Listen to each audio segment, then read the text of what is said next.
Boa tarde a todos.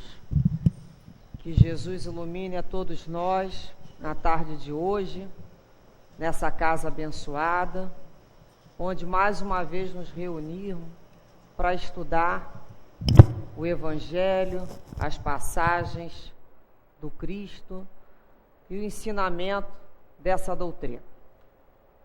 Falou em Natal, falou em dezembro, que esse mês todo iremos estudar sobre o aniversariante do mês. Mais uma vez chegamos no Natal, né? Mas a gente chega e fala assim no final do ano, já chegou o Natal de novo, olha. Mais uma vez chegou o Natal, começar tudo de novo. Essa é a fala que algumas pessoas têm. Começar tudo de novo.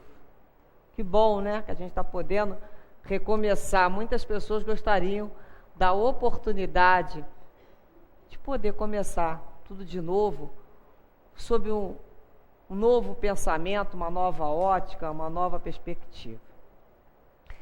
A gente fica pensando assim, o que é Natal, então?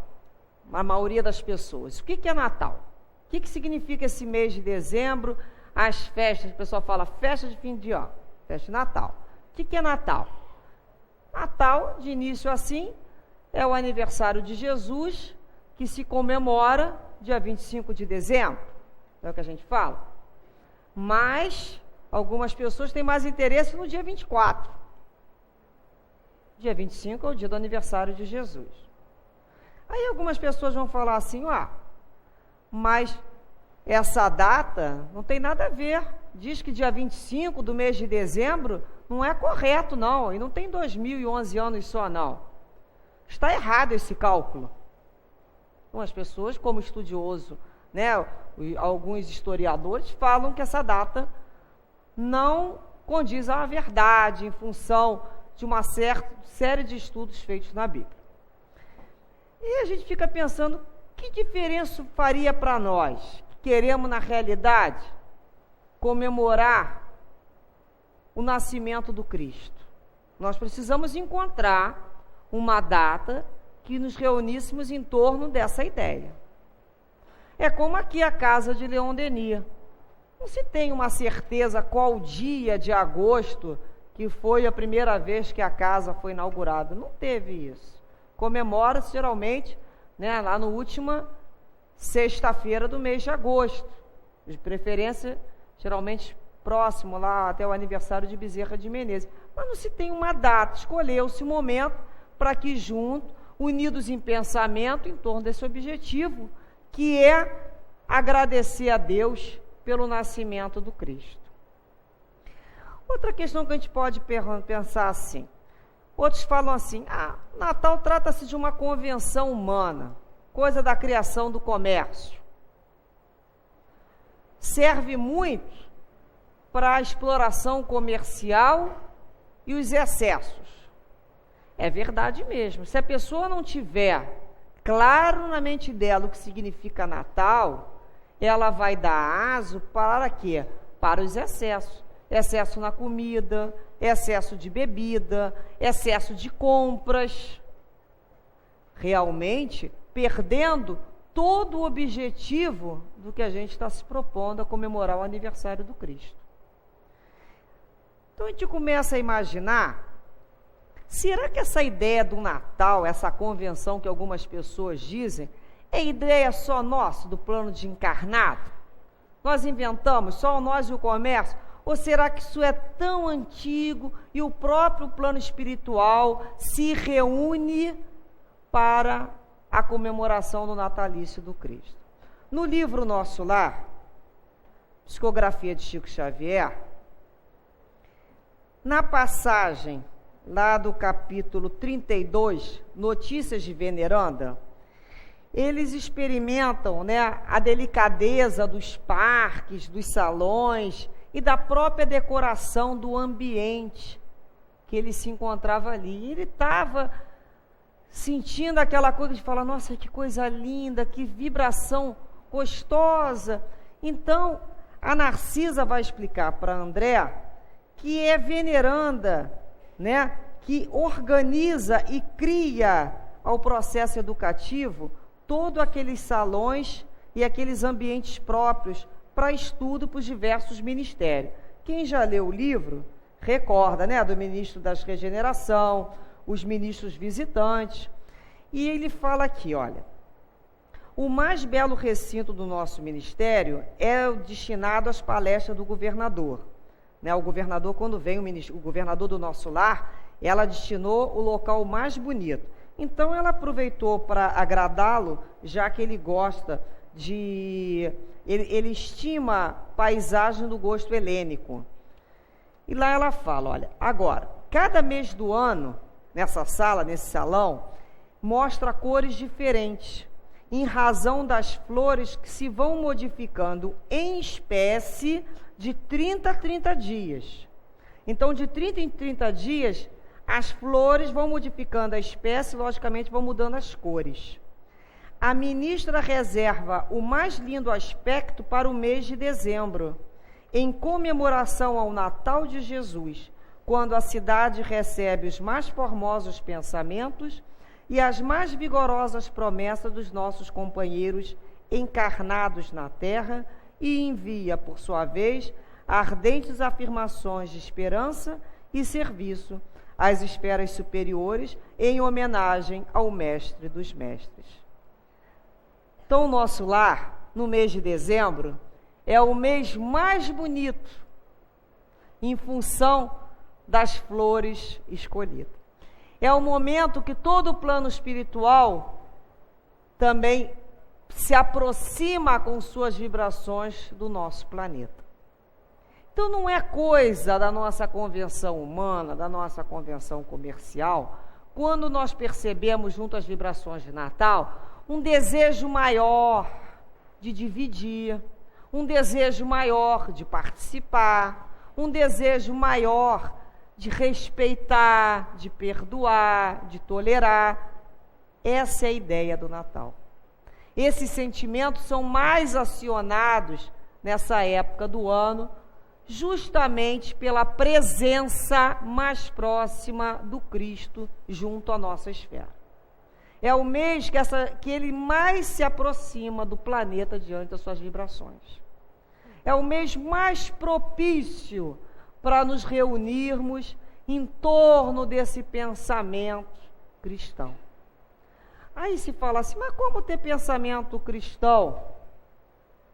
Se as pessoas estão aí, né, cada um na sua, com as suas correrias. Bem, a sociedade só será cristã, essa sociedade só será um todo homogêneo em torno dessa mensagem do Cristo, quando cada um de nós se reformar, quando cada um de nós repensar a cada ano o que significa o Natal na nossa casa e no nosso lar, e aquilo que a gente se propõe a dividir com os nossos companheiros. Nós podemos pensar então assim, se no nosso lar se comemora o Natal dessa maneira, o que significa para nós encarnados o Natal? Cada um de nós, precisa responder. Cada um de nós. O que vem à memória, né, o Natal? Independente das convenções e das questões culturais que fomos ao longo, né, das encarnações trazendo como Natal, nós já estamos na hora de aprender a modificar essas ideias e renovar. É quando a gente já fala em casa assim, ó, Natal não é Papai Noel, não. Ó, Natal pode se festejar, mas o objetivo da festa não é essa comida e essa bebeção, não. O que é Natal? Natal é o natalício do Cristo. É quando nós temos que nos reunir para agradecer ao Pai por Ele ter enviado o Espírito em perfeição, que máximo de perfeição que nos foi dado conhecer e recolher dele os seus ensinamentos, seus testemunhos. É o momento em que passamos para os mais jovens esses ensinamentos. Porque todos temos sobre as nossas responsabilidades almas mais jovens, seja nas nossas profissões, seja na nossa família. Teve gente que fala assim, mas eu não tenho filho, não tenho sobrinho, não tenho vizinho, não tenho aluno, não teve cliente. Todos têm sob si almas que ouvem, Então, quando a gente fala assim, olha só, você conheceu Jesus? Você já ouviu falar do Cristo? Dos exemplos que deixou para nós? Para que a partir de então, olhássemos e falássemos assim, a perfeição que Deus quer de nós é essa. Apesar de distantes ainda tão imperfeitos, mas nós temos um modelo a seguir. Então, o nosso modelo não é mais o nosso marido, a esposa, o nosso modelo não é a mãe, o nosso modelo não é o chefe, o nosso modelo não é o chefe da casa espírita, não é o padre, não é o pastor. Não são o nosso modelo de perfeição, não. Por mais que os admiremos, nosso modelo de perfeição é o Cristo. É quando a gente fala assim, qual foi a mensagem do Cristo nesse assunto aqui? Eu não sei, vou procurar saber. A gente procura querer saber tanta coisa quando nos interessa. Qual é a mensagem que Jesus falou sobre esse assunto? Então a gente vai lá e olha como é que ele se comportou. Se ele é o modelo, olha o que ele quis dizer com essa passagem. Então, o Natal é aquele momento que as nossas almas entram em alegria. Porque após a chegada do Cristo no nosso planeta, é que as nossas estruturas emocionais foram modificadas, os nossos sentimentos. Porque então éramos brutos, espíritos embrutecidos ainda. Com a chegada do Cristo, nós somos aquelas almas que temos o desejo de renovação, de encontro com Ele. Quando a gente relembra o tempo todo o Natal, a gente pode falar assim, uma coisa que eu tenho sempre que me lembrar. Quem é o aniversariante do mês? É Jesus. O aniversariante do mês é Jesus. O restante é o acessório. O tema principal é Jesus. O restante é acessório. Quando nós vamos comemorar o aniversário de alguém, ou uma data por alguém que temos um grande afeto, o que a gente pensa? Poxa, o que a pessoa gostaria que eu desse para ela? Não é assim que a gente fala? Fulano vai fazer um aniversário. O que eu vou levar para ela? O que eu vou levar para ele? O que ela gosta? Porque às vezes uma pessoa fala assim para a gente, mas você não sabe que fulano não gosta de amarelo? Mas eu que gosto, eu que estou dando presente. Às vezes a gente está dando presente para a gente e obrigando o outro a aceitar. Quando a gente está querendo dar um presente para alguém, cabe, a boa razão, a gente pensa assim, qual é o gosto daquela pessoa? Não é o meu. O que ela gosta? Como é que eu observo ela? Quais são as cores da preferência dela? Qual o livro que ela gosta de ver? Eu não tenho que constrangê-la a gostar das coisas que eu gosto. Porque senão não é presente grego, que a gente até fala, nossa, ganhei um negócio de grego. Então é quando a gente começa a ter esse cuidado. O que o outro gosta? Eu vou agradar. O que a mãe fala geralmente para o filho? Eu quero que vocês vivam sem briga, O que a mamãe quer? Que os filhos vivam sem briga? Cada um tem seu pedido. E se nós pensarmos assim, e o que Jesus aguardaria da gente como presente? Se cada um aqui se prontificasse a entregar para o mestre um presente pelo seu aniversário, e nós perguntássemos assim, o que Jesus nos pediria? Então eu trouxe lá do Evangelho de João, no capítulo 15, versículo 12, ele fala assim, olha, o pedido dele é quase uma ordem, que é um ordenamento, chama-se mandamento. O meu mandamento é este, que vos ameis uns aos outros, assim como eu vos amei. Então o pedido de Jesus é que nos amemos uns aos outros. O restante é acessório. Aqui não tem ninguém condenando festa, não. Vamos deixar isso claro. Cada um tem a sua consciência, que é seu guia. Jesus foi na festa, a boda de Caná. Então ele era um homem alegre, mas eu vim para dar cumprimento à vontade do Pai. Ele nunca perdeu o objetivo dele, nem se tratando da família. Ele, em momento nenhum, ele colocou a missão dele como secundária. o tempo todo, o tema principal dele é Deus, é o Pai.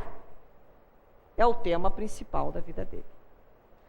Fosse colocado em rixa com os irmãos, a mãe foi buscá-lo, os amigos condenavam, ele falava o tempo todo: eu vim amando do Pai. Então é o tema principal. Então é assim como nós pensamos. E a festa? Ué, a festa é cada um, dentro do limite, do razoável. Qual é o limite? É o equilíbrio. Ela não pode se tornar, numa dor de barriga no dia seguinte, nem numa ressaca. Porque não era isso que Jesus esperaria no aniversário dele. Combinaria? Não. O aniversário é do Cristo.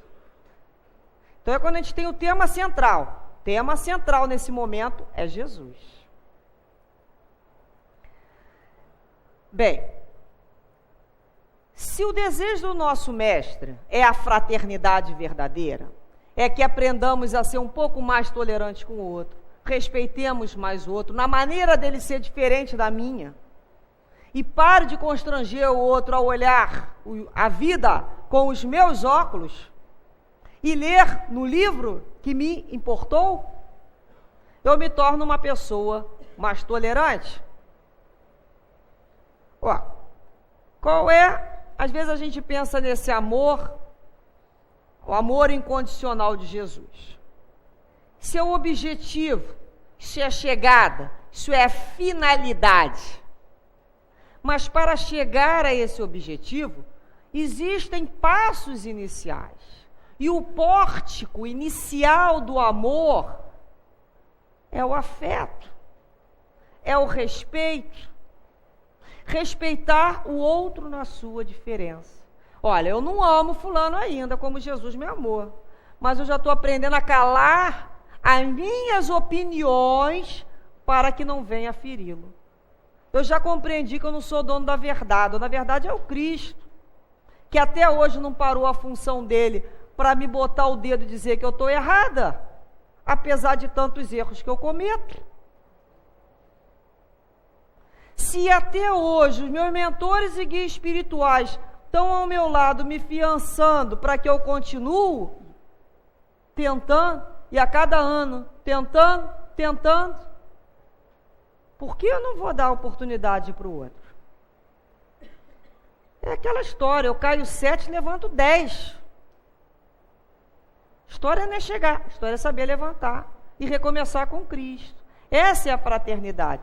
Apoiando o outro com a mão. Olha, meu amigo, eu também caí nesse caminho aí, ó. E olha, eu não caí, mas quase caí. As lições são tão parecidas. Olha, eu não caí, mas porque realmente eu não tive essa tua dificuldade aí, não. Se eu tivesse, eu devia ter até rolado quase. Que é fácil falar do outro, quando ele está numa situação muito diferente. Então a gente começa a respeitar que a vida do outro é um mundo por si só. Ele traz uma história, ele traz uma dificuldade, uma possibilidade que não são as minhas, são as dele. E ele é um Deus vivo dentro dele. E eu começo a olhar pela luz que um dia irá brilhar. O que Jesus falou? Que a vossa luz brilhe. Ele viu em cada um de nós uma luz que vai brilhar. É quando eu começo a olhar o outro e falar, olha, que a tua luz brilhe. Então é quando a gente para de falar que o mês de dezembro é um mês cansativo, o mês de dezembro é exaustivo, o mês de dezembro é dispendioso. Não é por causa do Cristo. A gente começa a separar. Essa invenção de moda é nossa. O Cristo pediu o quê? Para que amemos uns aos outros, sejamos mais tolerantes, mais respeitosos. Agora, aquele corre em Madureira e adjacências, fica por nossa conta. Se nós estamos querendo entrar no shopping, nessa época do ano, no calor que está, para correr atrás de lembranças, isso é história nossa. Das nossas competições, de apresentar um Natal mais farto, porque a gente fala que é Natal. Não é Natal, é uma festa. Aí é festa. É uma festa. Na minha casa, ó, teve isso, isso, isso e isso. E na sua? Ah, a minha foi uma fartura. É tanta fartura que fica se comendo aquele negócio 10 dias depois. Ninguém mais aguenta olhar para aquele prato e está comendo a mesma coisa. É a hora que se reúne, às vezes, a família para começar um a ferir o outro. Guardou o ano inteiro para fazer aquele remoquezinho. As brincadeiras se transformam, né, em verdadeiros inimigos. Olha o que fulano deu. Olha o que eu ganhei. Competitividade que não tem dentro dos nossos corações. Isso é Natal? Isso é do Cristo? Não, isso é nosso. Vamos aprender a discernir. O que é o pensamento nobre do Natal, que é comemorado no plano espiritual, do que nós temos necessidade de preenchimento. Que como muitos de nós não conseguimos sentar e pensar no Cristo, entrar em prece e meditação, a gente se distrai, fazendo barulho, fazendo ruído, comprando os coloridos e os brilhantes, enfiando árvores. O que significa a árvore de Natal para a gente? Não sei. Onde é que nós temos pinheiro com neve? Aqui, talvez, em Bento Ribeiro, não tem. É quando a gente começa a questionar. Mas por que isso virou necessidade? Porque nós permitimos essas necessidades. Por que algumas crianças no Natal só conhecem o bom velhinho, que é o Papai Noel? Porque nós permitimos que nas nossas casas ele fosse cultuado.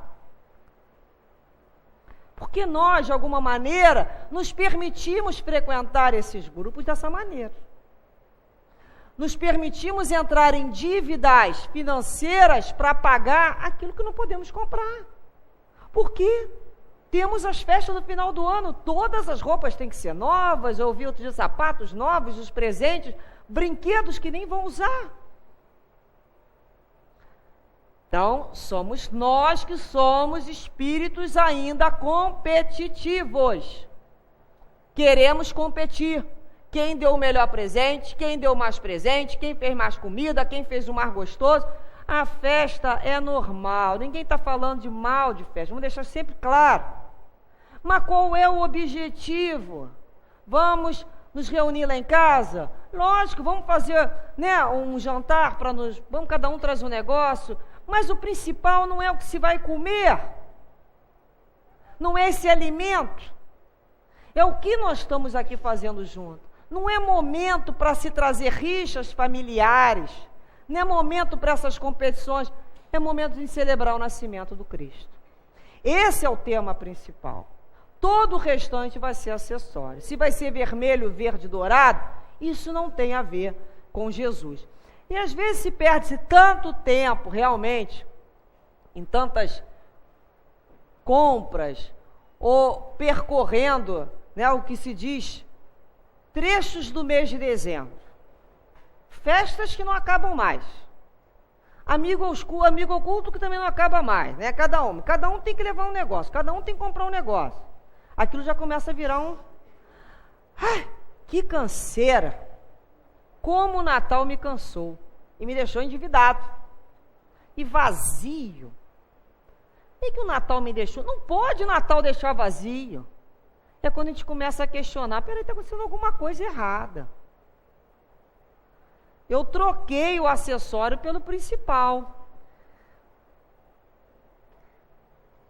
Tem uma passagem no Evangelho de Lucas, chamado Marta e Maria.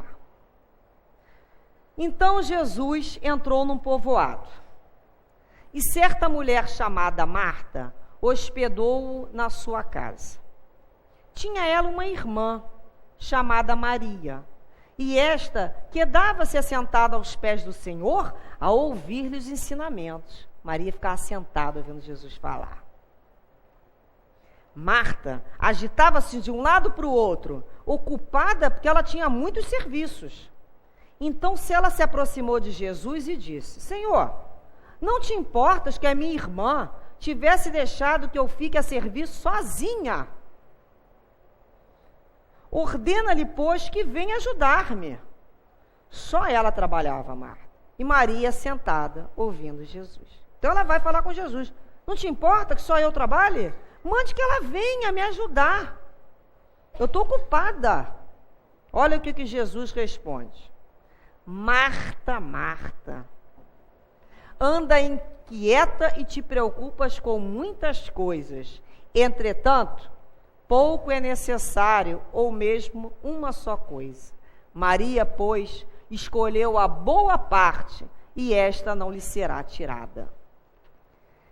Então, Marta estava nas ocupações, ela queria agradar Jesus. Certamente estava preparando alguma coisa, né, para o mestre se alimentar, ou lavar-lhe os pés. Ela estava preocupada com a casa. Era uma preocupação justa. Mas entre a preocupação dela, da ansiedade dela, e parar para ouvir o mestre, foi o que Maria escolheu. Ela escolheu a melhor parte, e essa não lhe será tirada. É quando a gente pensa assim, será que nós não estamos abrindo mão da melhor parte para nos afanarmos em tantas atividades, esquecendo de ouvir Jesus? Essa parte não lhe seria tirada. Então, é quando a gente começa a imaginar esses movimentos excessivos, essa coisa ruidosa, e esquecendo o tema principal.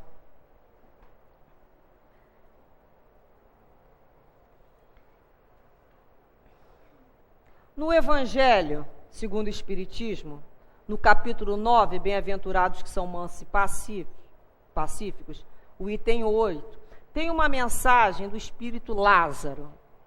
Ele fala assim, olha, a virtude da vossa geração é a atividade intelectual.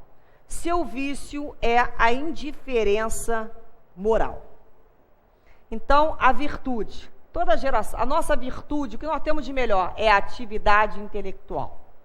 Conquistas na área intelectual que vão ter como consequência o conforto, a tecnologia, a nossa vida material.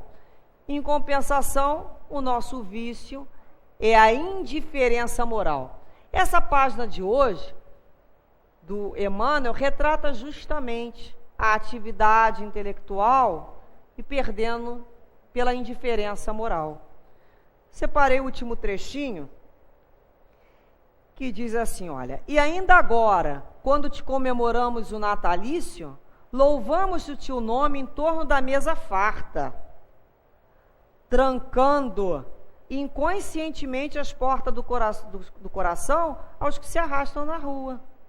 Nunca tivemos como agora tanta abastança e tanta penúria, tanta inteligência e tanta discórdia, tanto contraste doloroso, mestre, tão só por esquecermos que ninguém é feliz sem a felicidade dos outros. Desprezamos a sinceridade e caímos na ilusão. Estamos ricos de ciência e pobres de amor. É por isso que, em te lembrando a humildade, nós te rogamos para que nos perdoe e ames ainda. Se algo te podemos suplicar além disso, desculpa o nada que te ofertamos, em troca do tudo que nos dá. E faze-nos mais simples, menos complicados. Que contraste doloroso é esse, que nas redes sociais da internet se tem centenas de amigos virtuais e não se tem um amigo para abraçar, para falar, conversar sobre a vida. É um contraste doloroso. Quando vemos essa ciência na área de alimentação, nas tecnologias colocadas à disposição, né, dos mercados, e tanta fome. Essa ciência farmacêutica, e as pessoas morrendo de quê? De falta de higiene, de falta de cuidado, de falta de educação, porque não tem dinheiro que dê a educação moral de um povo. Não é dinheiro que resolve isso, não. Dinheiro é fácil dar. Chega ali, bota um dinheiro ali dentro do envelope e passa. Mas quantas vezes a gente se propõe a dar uma educação moral para aquele que está com dificuldade? Meu filho, não é assim que faz. Não é filho criança, não. Meu amigo, né? Não tem idade. Olha só, com cuidado, né? Não é com aquela arrogância, olha, eu sei e vou te ensinar. Não, olha só, eu também estou aprendendo. Mas vamos cuidar do lixo? Vamos cuidar das nossas águas? Vamos dar uma olhada nessas crianças na rua? Ah, não tenho nada com ela. Tenho sim. São meus irmãos. A indiferença moral faz com que eu fale que eles não são nada meus. São sim. E nós só vamos progredir em conjunto. Ninguém vai chegar primeiro no céu para ficar esperando o outro. Nós só vamos progredir coletivamente. Então não adianta vir para a casa espírita, trabalhar aqui, porque não vai chegar primeiro, vai ter que esperar, vai ter que voltar, nós vamos ter que nos reunir para poder caminhar. Então essa pressa é quando a gente fala, Jesus, para que se sobe, para que se tem inteligência, para que se tem força, para que se tem mediunidade, para que se quer sensibilidade, se não for para dividir com quem não tem? Para que me serve isso? É esse movimento, então, que nós buscamos fazer. O outro me diz respeito, sim. É muito ruim eu comer sabendo que tem gente que não come. Eu não vou resolver o problema da fome no mundo, não tem essa pretensão. Eu vou morrer e vai continuar com fome no mundo. Mas a minha parte eu vou ter que fazer. Com a minha consciência, os meus excessos eu vou ter que cuidar. Eu vou ter que me recompor com a lei. Porque quanto mais liberdade eu tenho, mais responsabilidade eu tenho perante essa sociedade. Então, o problema do governo é problema meu. É quando a gente começa a se unir, a modificar, cada um de nós, e um contagiando o outro, a sociedade se torna mais justa. Ninguém vai fazer julgamento do outro que ocupa o cargo. Não. E eu? Como é que eu tenho conduzido dentro da minha possibilidade? Ah, se eu fosse... Mas não é. Eu não sou prefeito, não sou vereador, não sou governador, não sou presidente, não sou nada disso. Eu sou muita coisa, sou um cidadão que influencio e muito as outras pessoas pelo meu comportamento. Sim, encarnado e desencarnado. É isso que eu tenho que saber. Influencio e muito. Todos nós nos influenciamos reciprocamente. Portanto, somos responsáveis por tudo, até pela imagem mental que eu estou dizendo para vocês. Sou responsável pelas ideias que passamos um com o outro quando conversamos. Somos muito responsáveis. É o cuidado que nós começamos a ter com o outro. Eu não posso falar isso com aquela criatura. Vamos tomar cuidado, vamos ser mais delicados. Ninguém quer verdades que machucam, não. Ninguém está precisando de pessoas que demonstrem verdade. Então, nós estamos precisando, no mundo, de criaturas mais tolerantes, com mais compaixão, mais respeitosas, mais amorosas, mais delicadas, mais educadas. Resgatar palavrinhas mágicas. Por favor, dá licença. Bom dia para você. Vá com Deus. Falar de Deus. Resgate de uma sociedade mais simples e menos presunçosa nas suas ciências e intelectualidades, porque são duas asas, a da intelectualidade e a da moral. Uma só, o bichinho não voa. Se as duas sendo desenvolvidas. Tem uma mensagem do espírito de Ecleia, que eu trouxe aqui, que ela fala assim, esse espírito. No Natal, Jesus deseja que lhe oferteis apenas um coração fiel, e que em seu nome apenas vos ameis uns aos outros. Porque não existe maior dádiva que o amor. Nesse dia, todos terão um Natal feliz, um Natal de paz, um Natal de amor e luz, revigorando sentimentos, reformulando ideias, porque Jesus estará realmente nascendo para reinar 365 dias na vida e no coração dos que lhe sejam fiéis. Quando nós começamos a entender Jesus, ele nasce dentro do nosso coração. Quando a gente acorda, que a gente fala com Deus, fala Pai, e conversa com o Pai, e louva o Pai, e fala que Jesus possa, junto às suas vibrações, iluminar o meu caminho, é o momento que eu trago ele para renascer dentro do meu dia, dentro dos meus sentimentos. É o momento da minha opção. O que nasceu no dia de hoje no meu coração? Porque senão nós vamos ser cristãos sem Cristo. Nós vamos estar filiados à religião, intolerantes, amargos, contrários aos ensinamentos de Jesus. São os cristãos sem Cristo. E nós não queremos isso. Nós não queremos morrer de fome num banquete, que é o banquete espiritual, que todos nós temos à nossa disposição. Por que tristeza?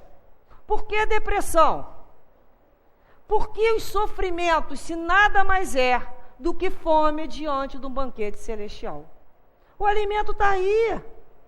Ninguém pode comer por mim. E eu tenho que aprender a distinguir os alimentos que me é colocado no mundo material. Isso importa, isso não importa, isso importa, isso não importa. Se eu quero, se eu não quero, isso me faz bem, isso me faz mal. Os alimentos estão colocados. Eu escolho o que eu vou me alimentar e me responsabilizo por essa escolha.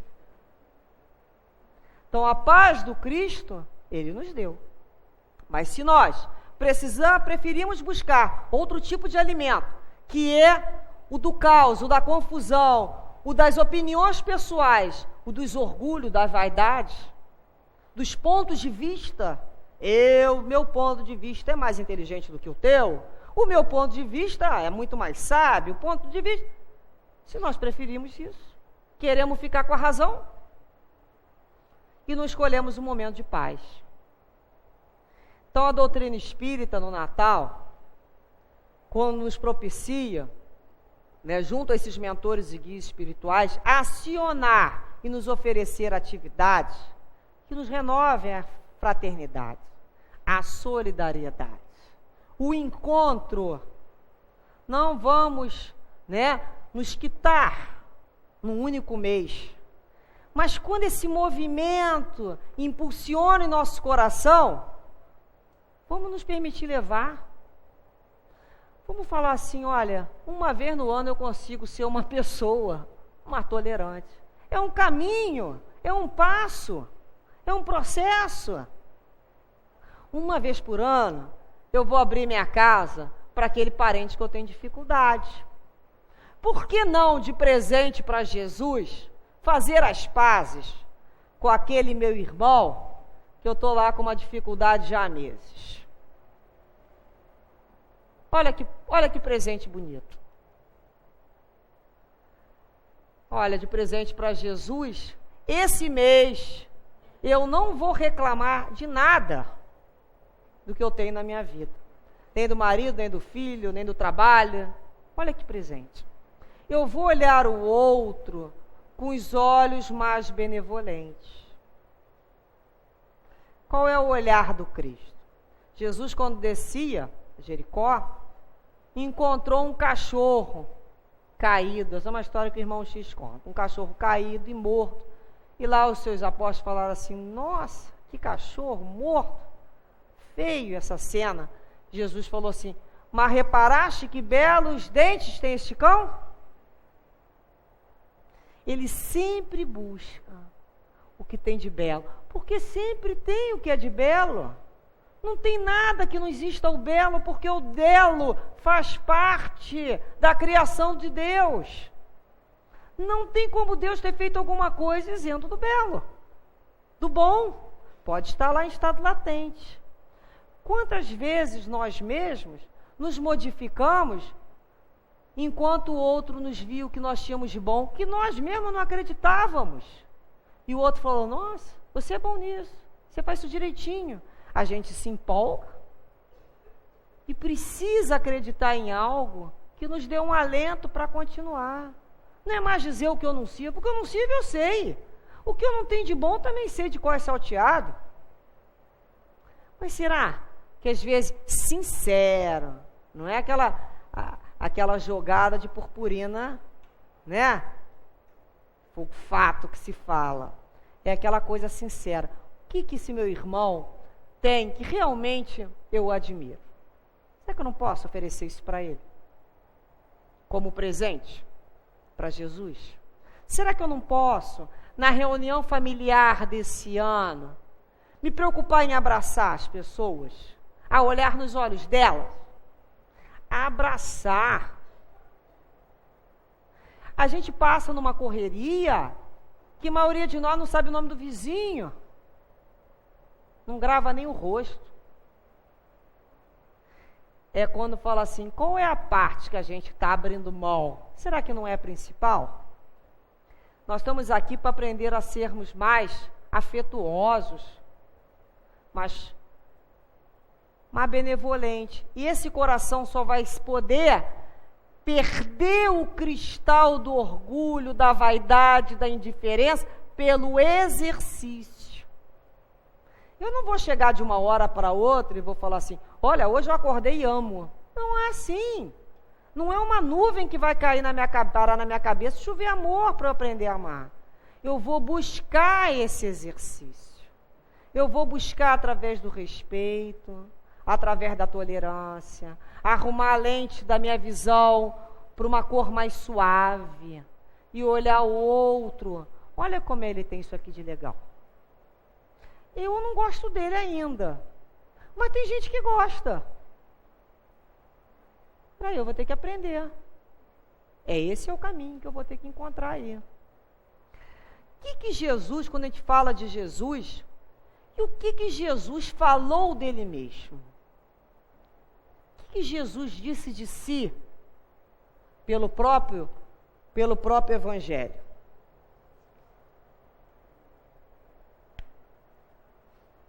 Primeiro, no Livro dos Espíritos, a pergunta 625, Kardec faz assim, olha, qual o tipo mais perfeito que Deus tem oferecido ao homem para lhe servir de guia e modelo? Jesus. Esse é o modelo, esse é o nosso guia. O que Jesus falou de si, que foi grafado, né, nas passagens evangélicas, eu escolhi de João. Ele fala assim, eu sou o pão da vida, e quem vem a mim jamais terá fome, e o que crê em mim jamais terá sede. Eu sou o pão vivo que desceu do céu. Se alguém dele comer, viverá eternamente. E o pão que eu darei pela vida do mundo é a minha carne. Eu sou a luz do mundo. Quem me segue não andará nas trevas, pelo contrário, terá a luz da vida. Mais adiante, eu sou a porta. Se alguém entrar por mim, será salvo. Eu sou o bom pastor. O bom pastor dá a vida pelas suas ovelhas. Eu sou o caminho, a verdade e a vida. Ninguém vai ao Pai senão por mim. Eu sou a videira verdadeira e meu Pai é o agricultor. Eu sou a videira, vós os ramos. Quem permanece em mim e eu nele, esse dá muito fruto, porque sem mim nada podeis fazer. O meu mandamento é este, que vos ameis uns aos outros, assim como eu vos amei. Ninguém tem maior amor do que este, de dar a alguém a própria vida em favor dos seus amigos. Vós sois meus amigos, se fazeis o que eu vos mando. Já não vos chamo servos, porque o servo não sabe o que faz o seu senhor, mas tenho-vos chamado amigos, porque tudo quanto ouvi do meu Pai vos tenho dado a conhecer. Não foste vós que me escolhestes a mim, pelo contrário, eu vos escolhi a vós outros e vos designei para que vades e deis fruto, e o vosso fruto permaneça, a fim de que tudo quanto pedirdes ao Pai em meu nome, Ele vos conceda. Isto vos mando, que vos amei uns aos outros. Então, com essa mensagem, que o tempo todo nos chama como pão da vida, como bom pastor, como a porta, como a luz, nosso amigo, ele nos escolheu e nos atraiu como amigos. Por esse amigo, o que ele nos pede é que passamos a exercitar o amor. O amor nos nossos corações, nos nossos lares, nos nossos ambientes de trabalho. Somos realmente diferentes, sim, porque não somos servos. O servo não faz, não sabe o que diz o seu Senhor. Mas nós somos amigos. Temos Jesus e os seus ensinamentos. Sabemos o que o Pai espera de nós. Por isso somos amigos. Que dessa maneira, então, possamos, junto com a vibração desse Natal, de muito amor, de muita paz nas nossas famílias, na nossa sociedade, na nossa cidade, que essa paz que o Cristo nos deu, possamos guardá-la como um verdadeiro tesouro e dividir-a com todos os outros que ainda não conhecem Jesus, porque nós já conhecemos Jesus. Que Deus assim nos abençoe e que tenhamos um Natal verdadeiro dentro dos nossos corações. Muita paz.